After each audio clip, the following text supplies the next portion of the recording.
about all the we immediately started hearing about all of these blue hydrogen hubs, or gray hydrogen hubs in a lot of cases from natural gas, basically extending the life of existing assets, potentially pushing for more fracking in some places, coming out of places like Appalachia, like the Gulf, like the Dakotas, like even some parts of New Mexico, and in some parts of the Midwest, and including there's one proposal in kind of Western Pennsylvania. And I was asked by some folks and some of the green groups and some folks in the administration, others saying like, was there an opportunity for the Mid Atlantic to put together a green hub that didn't have any fossil fuels in it at all? And knowing the players in the region, I think you all can appreciate that's challenging. But we were able to kind of put together an application focus on two sectors in particular, focus on the uses in the industrial sector, again, the things you can't electrify, and focused on the heavy transportation sector, but then really focused on using renewables, and offshore wind's a big piece of that. So we do have to figure out that piece. And then nuclear from some of the existing assets, some of the advanced projects that are proposed in New Jersey.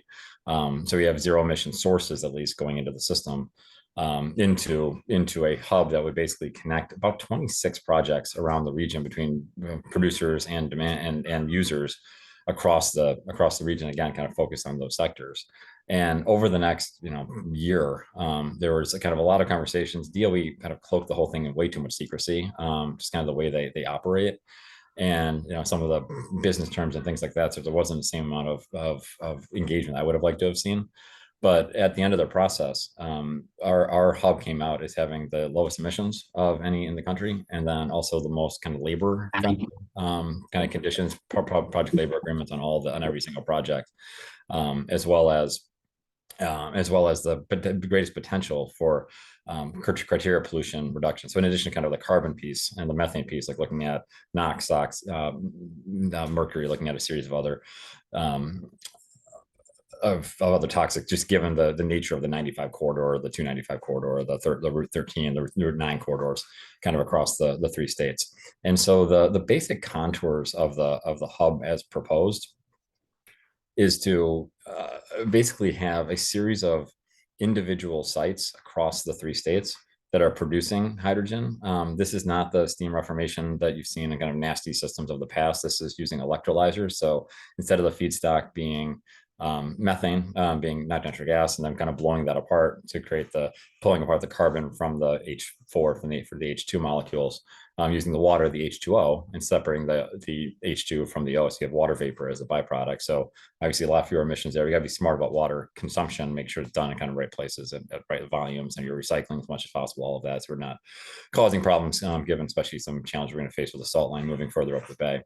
But so the process with these electrolyzers, and then the input for those electricity, rather than kind of the heat from the steam process, which then allows you to, if you have a good feedstock coming in, allows you to have a zero emission process. But it does require that you have renewables or nuclear in this case, as the feedstock, not just pulling from the grid. There's also this challenge of what they're calling additionality, making sure that you're having more renewables come on to the grid as opposed to pulling from kind of the existing load, because we're only at 20-30% renewables across the region. Even that's probably a overly optimistic estimate from some counts. No, we don't want to be stealing kind of the greener electrons, and making sure we're building more renewables. That means more on-site solar. That means offshore wind. That could mean some land-based wind in a couple of places, but I think the connectivity issues are kind of complicated there. I have, and I don't know if it's helpful. I know a lot of folks were on the that webinar that DOE did a couple of weeks ago. I mean, I have the slides that I can kind of run through. I know some folks are obviously incredible kind of experts at this already, and other folks are more novices. So I don't know kind of what level of depth, but I kind of thought if I just kind of gave like a little bit of an overview, and then we can just have a discussion, because I think, my goal is to have a solution region that kind of shows how to do it right. And that means, not competing in, I don't think we should have like, the small passenger vehicles, right, should be electrified. The residential sector should be electrified. The commercial sector should be electrified. They're all places that folks are going to propose using hydrogen, but it doesn't make sense from either an economic or a kind of energy cycle point of view. Especially if we're using electricity as a feedstock to run the electrolysis to create the hydrogen, doesn't make sense to then use the hydrogen then convert it back to electricity on the back end. I mean, there's this kind of these solutions that don't really make much sense when you kind of think through them at a pretty basic level. Those would all be things that are powered by offshore wind and solar and on the renewables. So Dustin, I don't know what the best way to kind of facilitate this is, but I'm happy to, I mean, I can run through slides, but also, we've got a lot of folks that have been in this field for a long time. So I don't want to waste people's time with kind of elementary information if that's not helpful. Hi, Colin. I'll just say, I think we honestly have a mix of people that probably already know a lot of it, but some people who are very, very new to the subject. So I don't think it would hurt to do just kind of any kind of overview that you want to do before you get into some of the more kind of like nitty gritty stuff. Okay. Do you mind if I just maybe share just a couple slides then, just to Sure. easier to Yeah, visualize? you should be able to share screen. Okay, great. Let's see if this works. Screen. Oops. Okay, so this was the so for those of you that were on the DOE listening session or the kind of engagement session, I apologize for the redundancy, but some of the commitments from my personal involvement, just kind of being the person in our community trying to keep at bay some of the industrial and other forces, focusing on for the why green and pink for this region, focusing on energy solutions that reduce both greenhouse gases and criteria pollution. Obviously, I mean, at this point, transportation is the biggest source of greenhouse gas emissions in this region at this point, with the industrial sector close behind it. And that's getting, kind of worse by the day. In addition to kind of like the cross-state pollution, but making sure that we're getting at both, because it really, I mean, I'm worried about a whole lot of kind of solutions that are out there that are reducing carbon or methane, but not actually reducing, soot or particulate matter or NOx or smog. I mean, the things that are affecting people's health. And so, trying to make sure we're finding solutions that do both.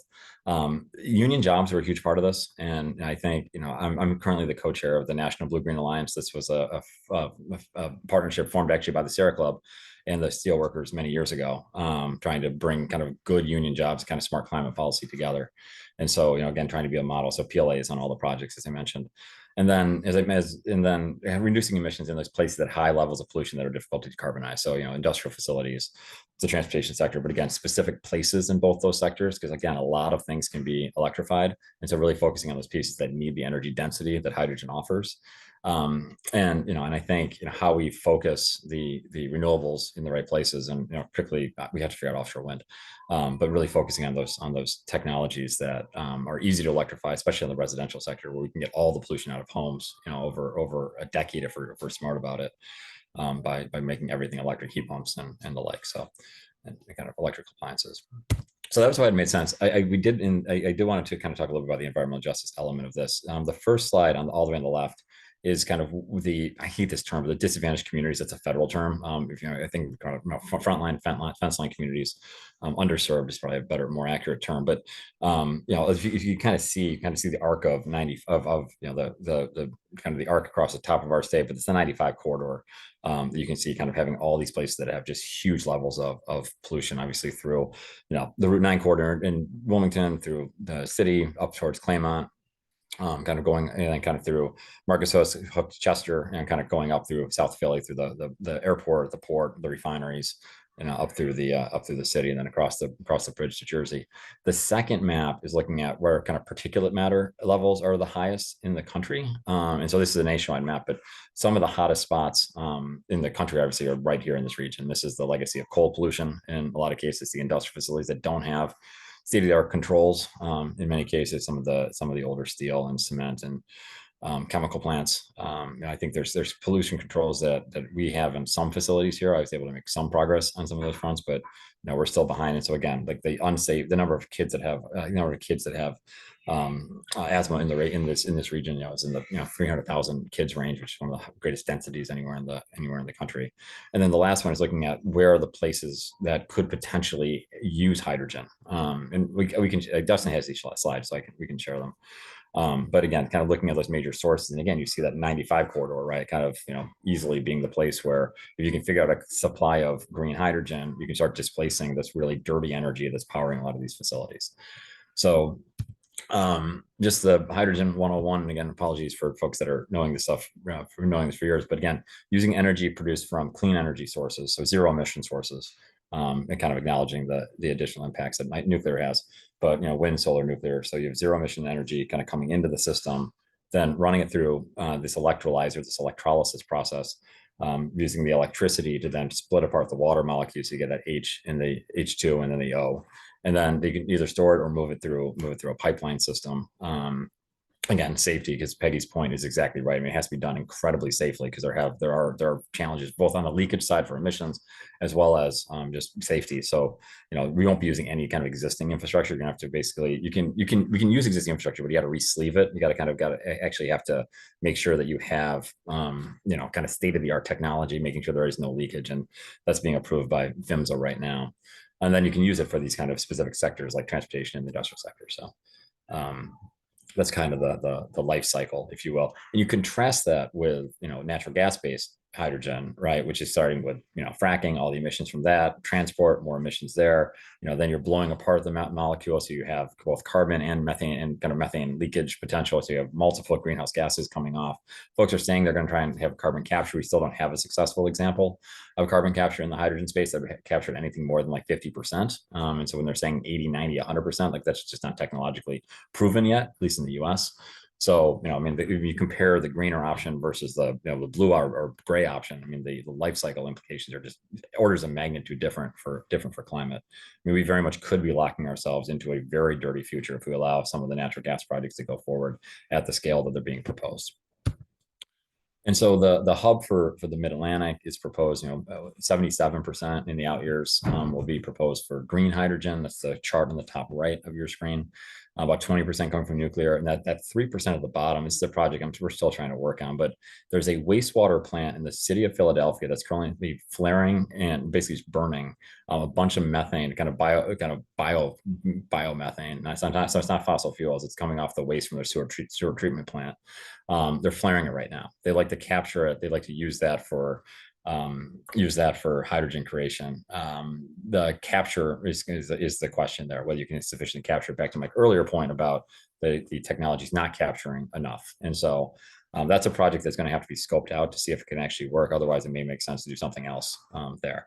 But if we were looking at this chart for like Arch2, which is the West Virginia proposal, or some of the other proposals that are approved, 80% is coming from natural gas. So that 77 that's green would be, blue or gray, probably more appropriately. So, this was considered one of the cleanest ones. And on the left side, that levelized cost of hydrogen is an important number. And I don't get too technocratic, but basically, if you can get below $4 a kilogram, you can start convincing folks to replace either oil or diesel or natural gas as the feedstock in these industrial processes. I mean, the goal is to get that number down to like $1. In the Inflation Reduction Act, there was a $3 a kilogram incentive. So we can kind of get to like 686, and then plus the $3 incentive, we get down to like 386. But we can kind of push folks to kind of choose the greener option through advocacy. But if we can make the economics work, we can also get to a place, right, where it's also like the smarter economic choice, because these whether it's natural gas or oil or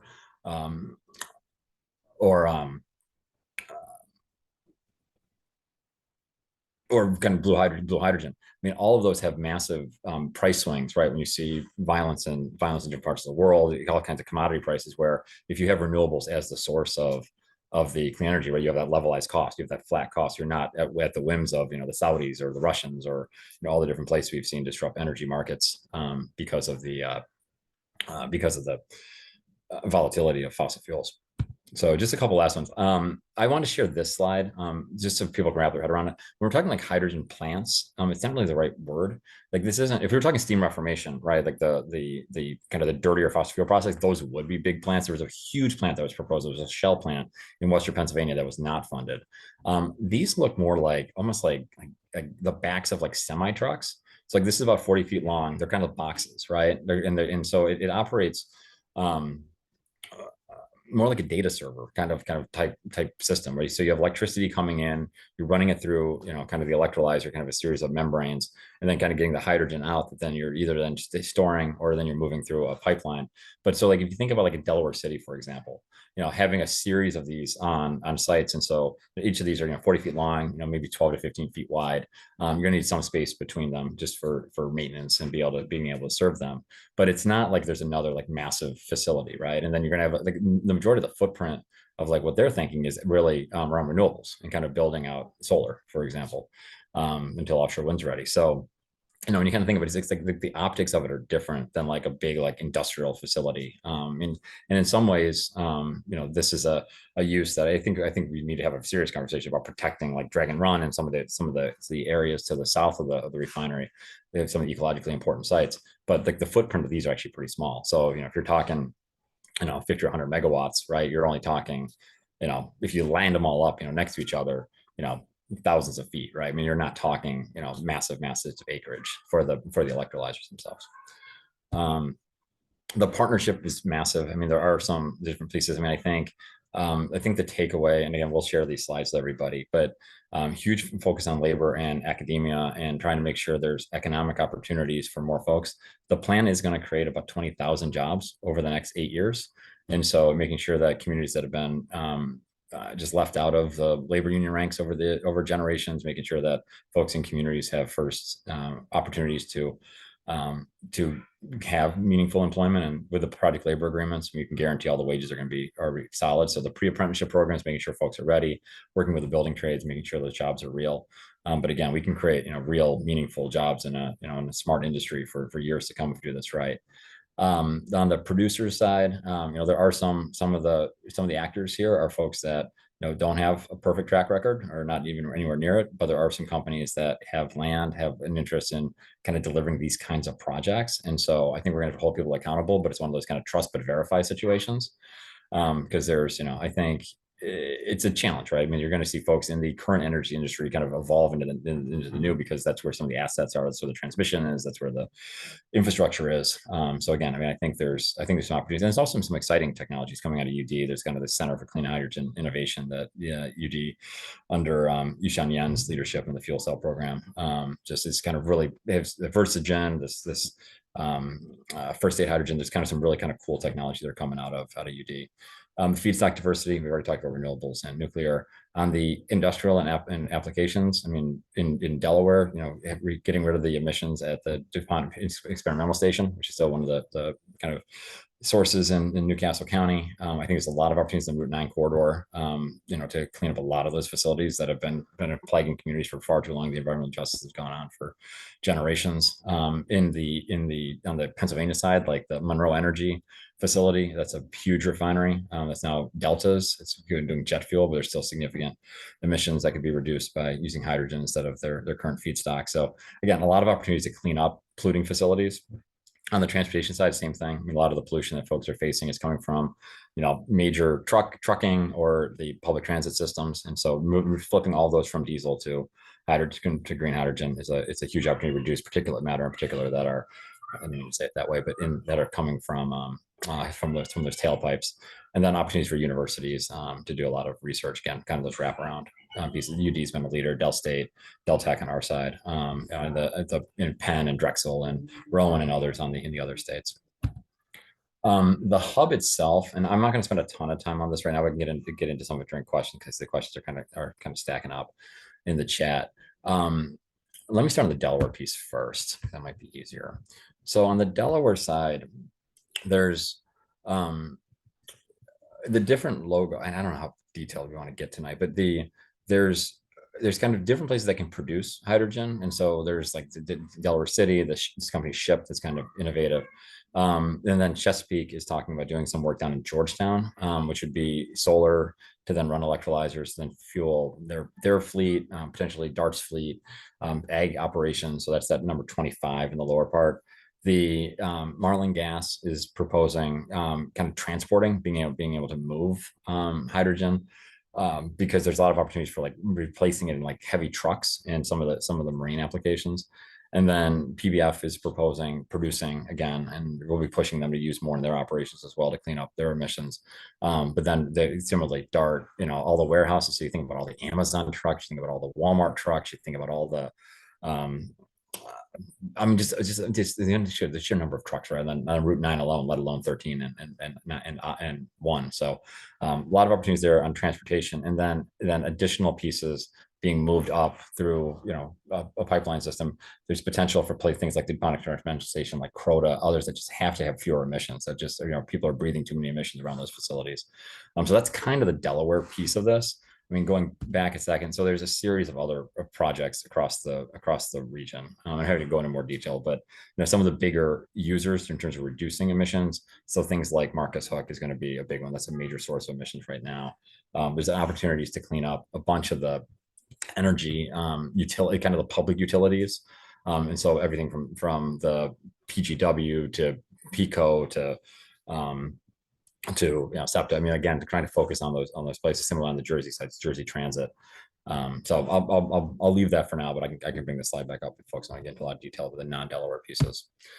So final two slides on the workforce side, about 20,000 jobs, about 13,000 construction jobs, all of which will be under project labor agreements.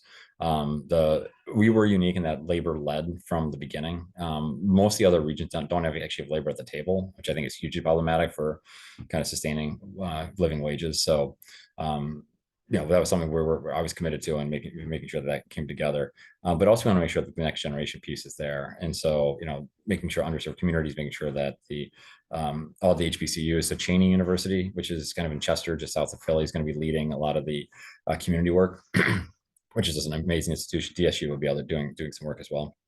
But again, just trying to pull those pieces together. FAME and LEAP in Delaware, we're doing some pre-apprenticeship program, but are kind of great programs that many of you know.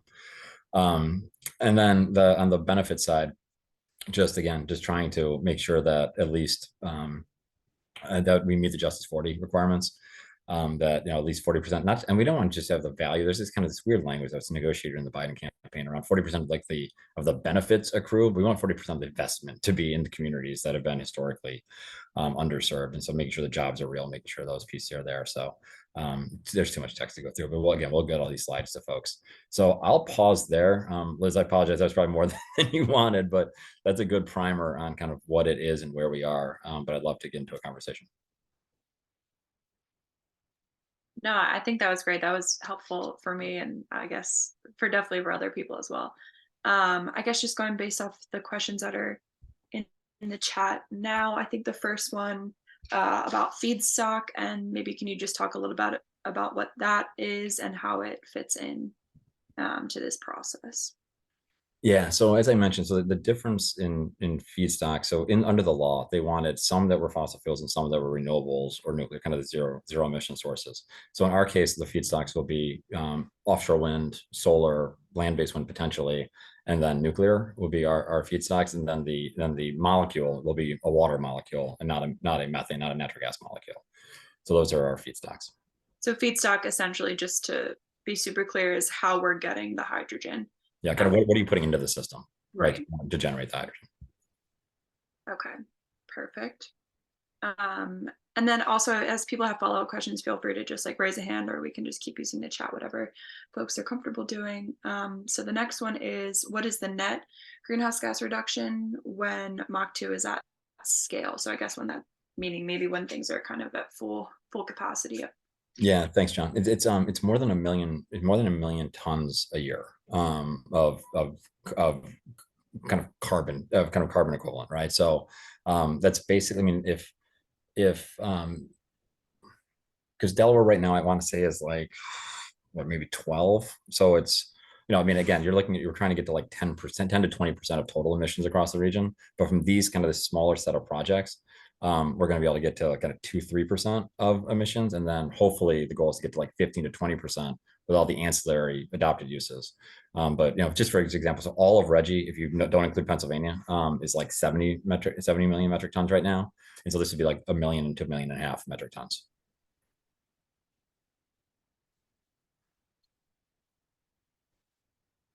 Next one in there was, where will the hydrogen producing factories be placed, and what will the downsides be to surrounding communities? So you touched on that a little bit with the map on those last couple slides, but do you want to speak to that at all? Yeah, thanks, Jeanette. So, I mean, right now on the Delaware side, the major producer is proposed at the refinery. There's a couple other sites that are being discussed, and up 95 and 495 that aren't kind of, they're not in the proposal, but they could come together if some of the other projects fall out, like the PGW one I mentioned.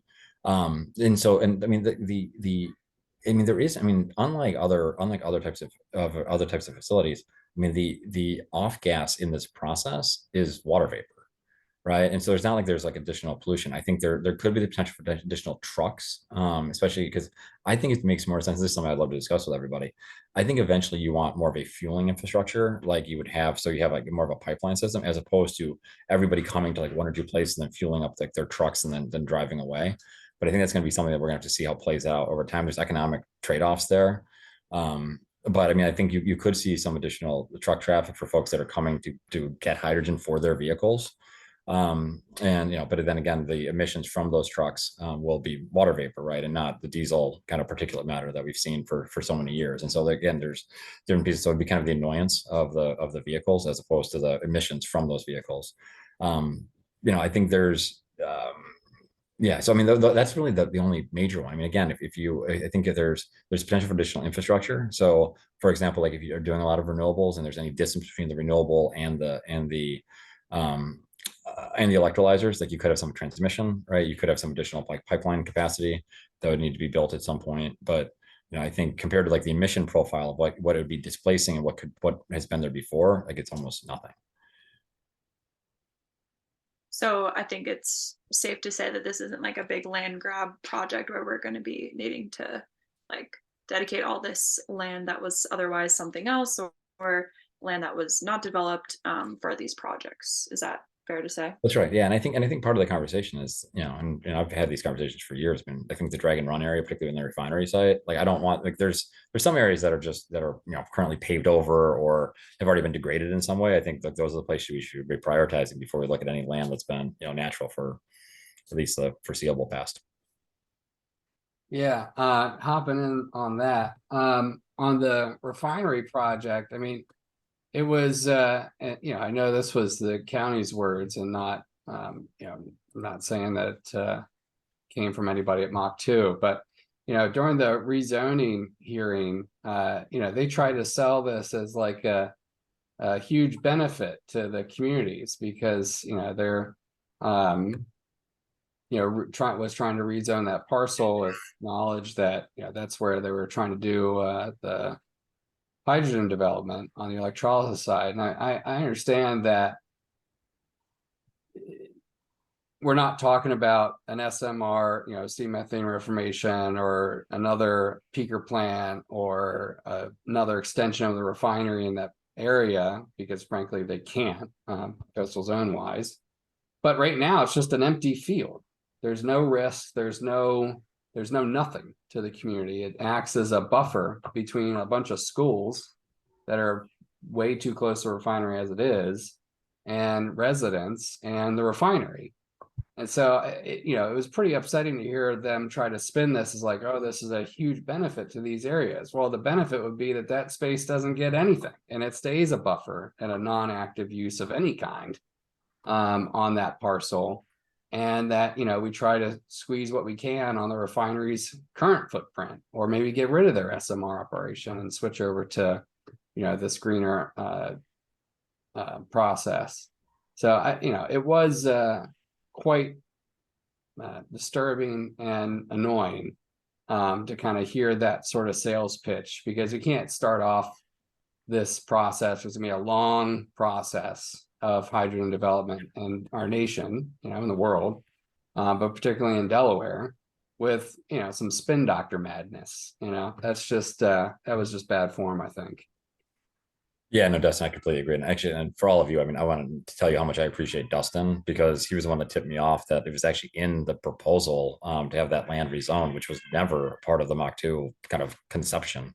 The whole point of the DOE process to have 12 to 18 months of like engagement and like discussion, and like not have folks try to like move a quick one. And so, he and I kind of tried to track down who was doing what, and between the county and the refinery, it was pretty unclear how it kind of got there in the first place. So, fortunately, they got, I think it got, is it officially killed now at this point? Is it out of the package at this point? There's like a recommendation from the planning board and land use, which requires a higher vote threshold to go against. So it would be, it's not out. We're still going to go and make sure county council does what they need to do, and they have to amend it out. So we still have to do that, but it would to not amend it out would have a higher vote threshold than it would be if they left it, if they didn't leave it.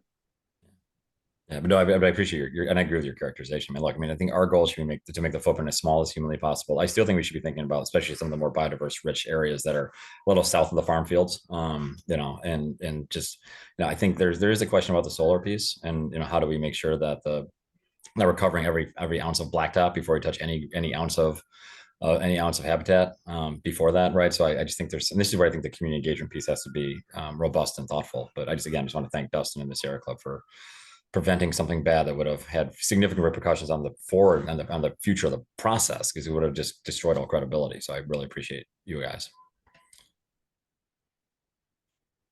There's a question from Peggy doing her due diligence for wind about, you know, how is this possible without offshore wind energy?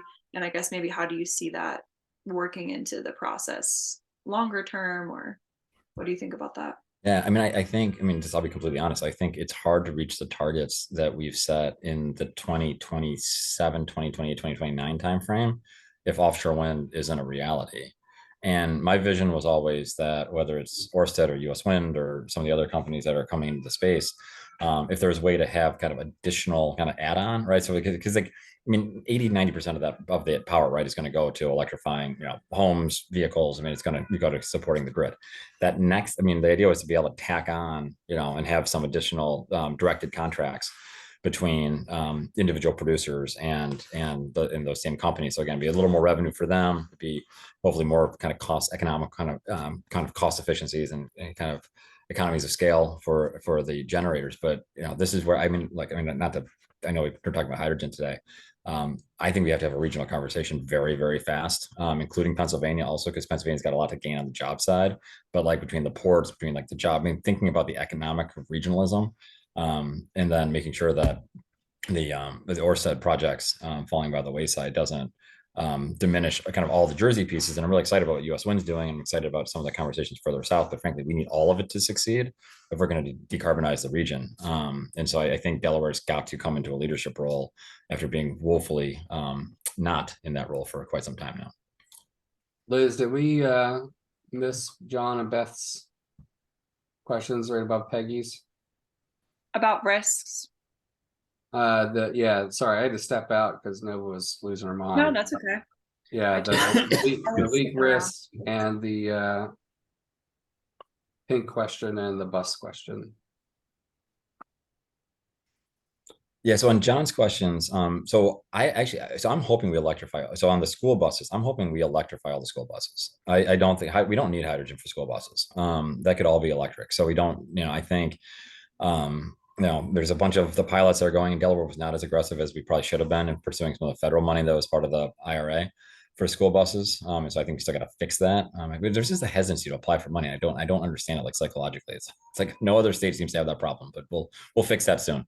So I mean, I don't really want to be delivering hydrogen to schools. There's really nothing in a school operation that shouldn't be electrified. I think when you're thinking about transit buses, when you're thinking about DART, SEPTA, New Jersey Transit, I mean, I think a lot of those are gonna, I mean, I think initially they'll probably need service kind of places that they're serviced by.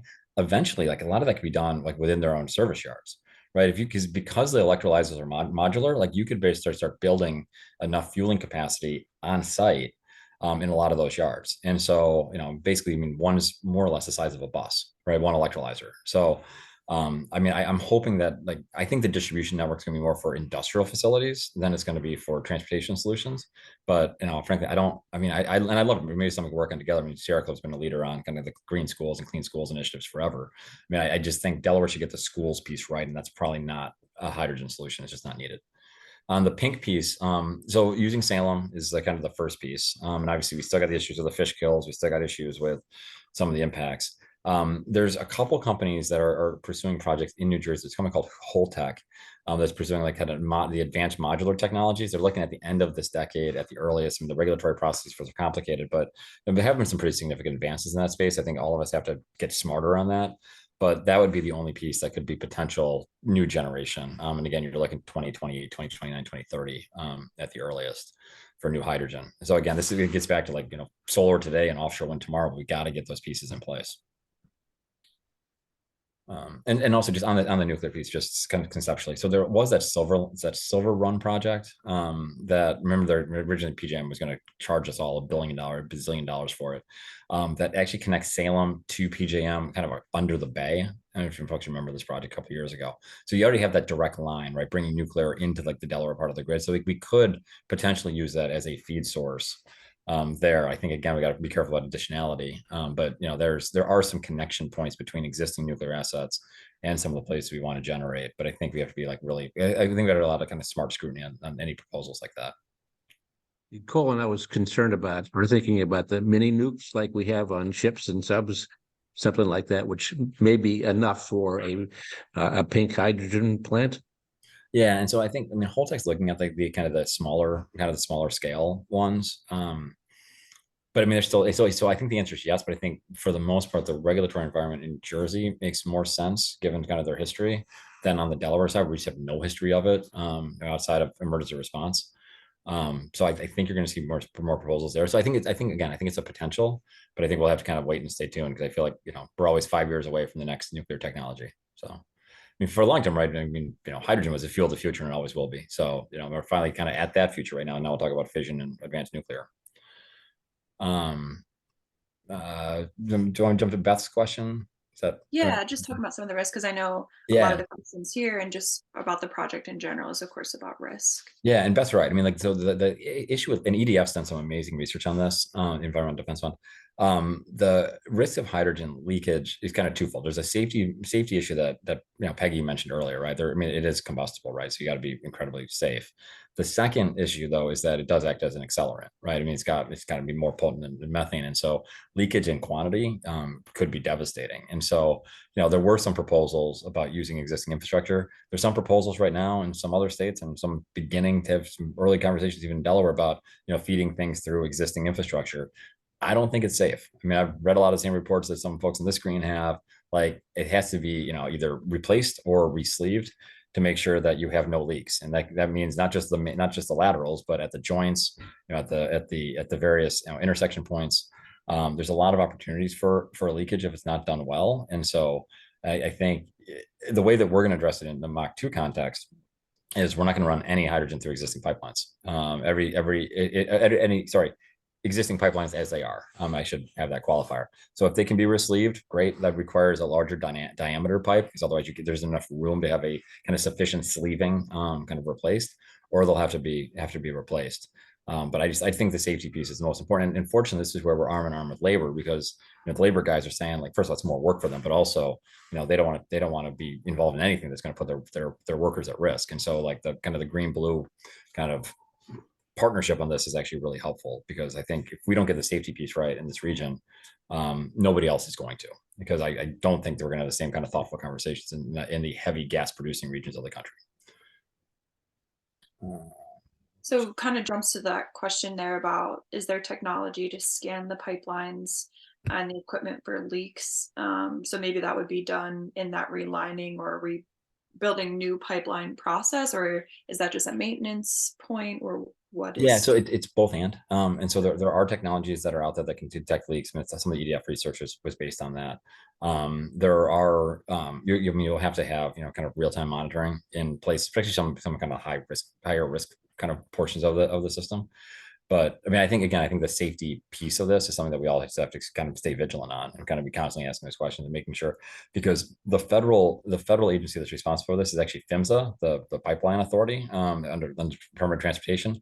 There is no kind of EPA standards around some of this stuff right now, and so, like, building that apparatus, and the states don't really have a lot of infrastructure around the permitting infrastructure around this either. And so, like, we're going to likely become the standard. And so the higher we have the standards for safety, the more likely those become replicated across the country.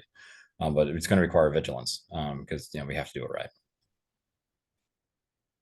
That makes sense. Beth, are you coming off? Were you coming off from you for a second?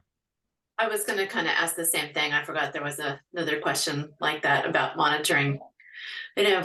I guess I'm worried about it because our history with methane leakage is so poor, and all these invisible gases can escape in ways that are, invisible, pretty hard to detect. So it just seems really that poor record with methane just gives me pause, I guess. So I hope we can learn from that, and as we're doing this, develop ways to, detect and shut down leaks as quickly as possible. Yeah, no, Yeah, I mean, you're my exactly. fear is, some of the research coming out is showing that, there's on some of the worst impacts, there's like a 5 to 7 year latency period where we could get 5 to 7 years down the road of high leak potential if we don't do it right. And, we can't then walk back that 5 to 7 years, whatever we've done in that 5 to 7 years, which we don't know until we get kind of the other side of the horizon, is kind of baked in, right? And then there's the game. Yeah, and then that's why I just think, look, I think all of us need to be very skeptical of any proposal using adding existing infrastructure, because to Dustin's point, we won't know it until, right? Like, and and we were already so far behind the 8 ball, right? And I just think like I want to make sure we're not moving any molecules that we don't have confidence, aren't going to leak. And so how we do that and just taking the time to do that. And that's also why, the planning period for this, right, is 12 to 18 months, and then there's like another couple of years for doing the design work, the permitting work. I mean, like, it's going to take some time, because you can't rush it. Like, two things are both true. We both have to reduce the existing emissions like yesterday, and we got to make sure we don't create additional problems that are going to be like around our necks for the next like 30 years, right? So it's just yeah, I completely agree. To that point, one of the questions I think from Cindy, is there operating sites in Europe or otherwise, that have had success, that this is kind of, basing off an example of that, or this is just new altogether? Or Yeah, so there are a series of European installations that are pretty advanced. One of the lessons is don't have massive, like, what they're finding is that like the likelihood of problems in a pipeline system, right, go up exponentially the further out you get, right? So having like shorter runs that make sense. So like our region being 50 miles, right, makes more sense than there's proposals for like 400, 600-mile pipelines in other parts of the country, which I think are just huge risks, right? Because that's that many more variables, it's that many more distance. There's different types of land conditions, all kinds of different things. And so I think the lessons, I was just in Belgium. It was mostly about offshore wind, trying to figure out contracts for differences in different models that can actually make it work here that aren't, because the OREC thing obviously didn't. But insufficiently so far. But one of the lessons I learned on the hydrogen side was just that like the dense urban areas, right, where you kind of have smaller systems that don't have a lot of variables for leakage, for kind of different challenges, are the ones that are performing the best. And that where they're seeing the major leaks is where you have these long expanses, or they try to use existing infrastructure that just wasn't up to snuff. So we're trying to learn from some of the best, and we can share some of the examples. But there's it's still new, but there's a greater proportion of green hydrogen in the European system right now than ours. I mean, ours at this point is like less than 2% of, maybe less than 1% of the total. I mean, we're so overwhelmingly natural gas based in this country. I mean, like, we're trying to shift, but there are lessons to be learned from our European friends. There's a kind of a comment in the chat that sparked a question that I've gotten from folks a lot, and that is, how is the hydrogen being used in all of these applications? So it was funny, ironic, I don't know what the word would be, but when we were doing the Advanced Clean Cars work, there was a hearing down in Dover, and there was a guy there that was pontificating on the fact that we should dismiss electric vehicles entirely and just worry about hydrogen cars. That in his mind, which at the time had not been announced was the thing, was just a gas car that you filled up with hydrogen, right? It wasn't like so he didn't understand that like hydrogen cars are actually electric cars. They're just not using grid electricity, they're using hydrogen. But I think there's a conversation to be had on how are you utilizing hydrogen, because burning hydrogen versus fuel cell has a vast difference in emissions profile, right? Burning hydrogen still produces NOx and other co-pollutants, but fuel cell technology, obviously does not have the same emissions profile. So can you just talk about some of the applications related to the hub and how that hydrogen ultimately gets used? Yeah, I mean, one way to think about it, just for broad strokes, a lot of the transportation solutions that I mentioned, so heavy duty trucks, you know, transit vehicles, eventually, you know, aviation and marine vessels. I think a lot of that's actually going to end up being more fuel cell technology as the technologies get better, because the problem right now is it's the battery piece, right? We don't have enough, again, the battery weight. We have a chemistry problem, right? Like the battery weight for some of those applications are very, very complicated. I think on the industrial side, it's going to be a series of different uses, some of which probably will be more kind of traditional use of hydrogen. So things like combined heat and power, where again, you're replacing, you know, either natural gas or some other source, you know, replacing some of the kind of the steel processes and some of the processes like aluminum and like cement. And so, I mean, again, I mean, places that you can electrify directly in a lot of those cases where like you're actually using energy density.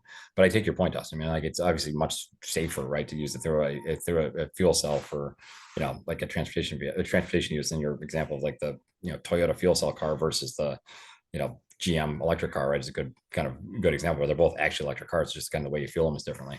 But I think some of the industrial applications are still going to be more combustion, and then it's just a matter of making sure that you know, again, the emissions that you're displacing in that case are pretty significant, right? Because you're displacing a bunch of fossil fuels. But again, I think we just have to be smart about, you know, doing it in the cleanest possible way.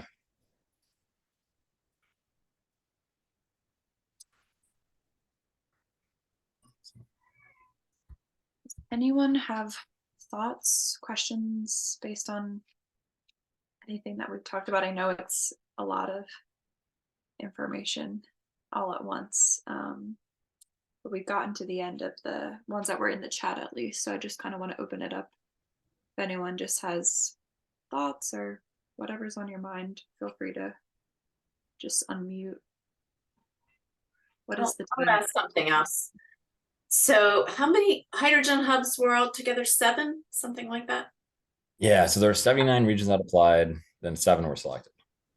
And this one is the only one that's really going for the green pink hydrogen. No, yeah, so the Northwest also is. So that's like Seattle and Portland in the lead. And then the California ones is cleaner. There's a couple pieces that are a couple dirty pieces in there too. But and then, you know, some of the other ones in like the Midwest and the Appalachia and the Gulf are on the bluer side.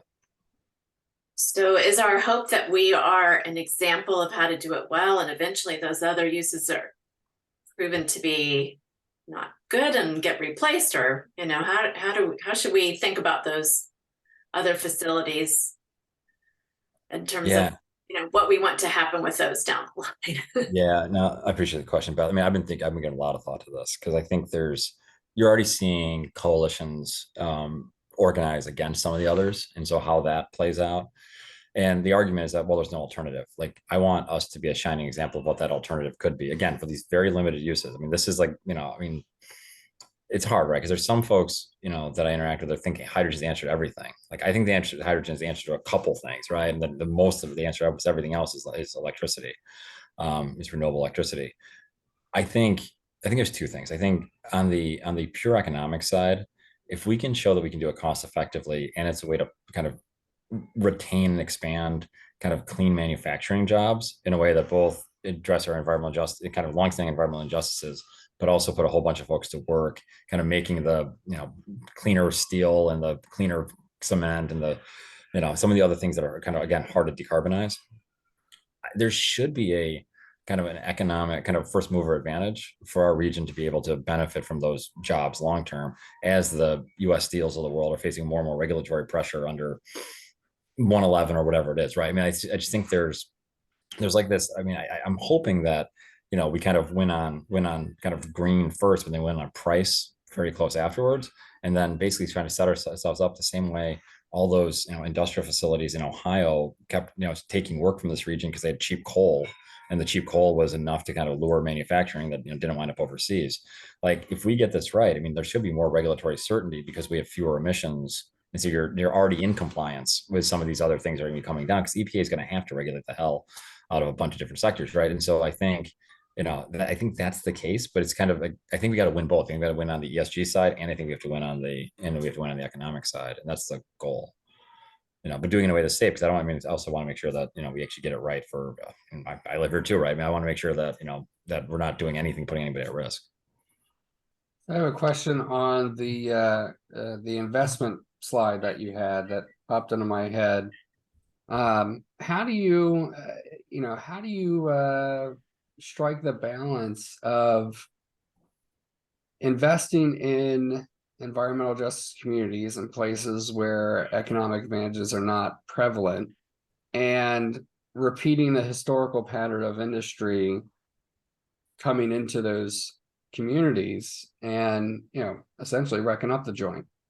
Because it's a lot of history that you're dealing with there. And the folks that are around the refinery and around Route 9 and the port, they're really tired of folks coming in there, whether they're promising jobs or not, and building out and developing out and increasing truck traffic and congestion and air pollution that comes with it. So how do you balance out that, like, yeah, you want to invest in communities and put money of clean technology in communities, and dealing with the history and trying not to add to it? Yeah, I mean, I think the only answer is kind of full transparency, right? I mean, I think folks have just been lied to forever, and even though things are better in some places, they're not near where they should be. And we have all kinds of folks that are dying, and we still have one of the highest rates of cancer. We have one of the highest rates of asthma. We have one of the highest rates of respiratory and cardiac disease. And so, I think the only, and this is where the DOE process was complicated, because we're already behind the 8 ball, right? Because we didn't do enough engagement early. But I just think, you have to have, just full transparency from the beginning, and let folks, make suggestions, make improvements. I think in some cases it's going to have to be third parties that are doing some of it, because I don't think there are the relationships with some of the facilities. And so, one of the things that we committed to, that I'm hoping that, some of you would be willing to consider, is having like an actual, citizens advisory structure that actually has teeth, that actually has, real input. And then, we are in a position, the way these things are structured, to basically say, like, if community needs aren't met, if there isn't the trust, you can pull the funding from the project. Either the nonprofit can do it, of Mach2, DOE can do it. And so, I mean, I do think there's some safeguards to make sure that the engagement is authentic. But you're right. I mean, some of it's just been tortured, and folks just don't believe that it's going to be better. But I think for the reason I want to try is that I don't see other alternatives to reduce the emissions from some of these facilities, short of shutting them down. And I think there's just been such a hesitancy to try to do that, and there's probably less appetite now than ever, just given us having the 5th highest unemployment in the country, and highest unemployment rate in the country right now. The alternative is we have to figure out ways to make them cleaner, but in the same way, we have to do it in a way that communities can trust and have some buy-in, because it's just not there in most places. So I wish I had a perfect answer for you, Dustin. I think it's it's a lot of conversation. Yeah, I don't think there is a perfect answer. And then I got one more, and then I'll stop, and maybe somebody else can chime in. But I was talking to folks before you joined about Chesapeake Utilities' proposal to pump hydrogen and biogas and then rate base it through the natural gas distribution system into homes and commercial buildings, heating, cooling, or heating, cooking, that sort of thing. And I know you've talked about, that's not the right use. You've talked about it tonight. You've talked about it, Energy Stakeholders Group. You've talked about it in numerous meetings. And Center for Clean Hydrogen, right? Dr. Yan echoes much the same thing. And yet, I feel like that message is not being heard effectively by legislators, by decision makers at the Energy Advisory Council. Certainly Chesapeake Utilities folks are, they're clearly not hearing it and willing to go against that grain. So, is the hub, or anybody from the hub or connected to it in any way, going to be willing to step up when they bring that nonsense down to Dover and the Energy Council, as part of the energy plan, to say, like, hey, we're the experts here, and we're telling you that's not the way to do it?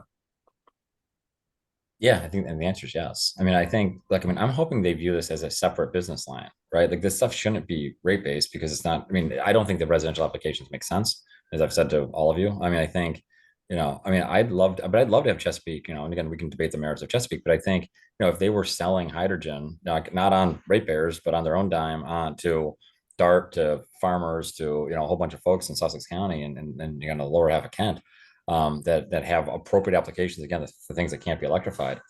That's great. But I don't know why that affects, I don't know why that comes in the rate base, right? And I do think we have to have an honest conversation about the existing infrastructure, because some of the infrastructure that they're talking about is pretty old, and it shouldn't be used as a justification to have to upgrade the infrastructure, right? There's kind of this weird, like, kind of reverse syllogism you get, right? Like, I just think there's, I don't know if you can do it as a reverse, but anyways, it's late.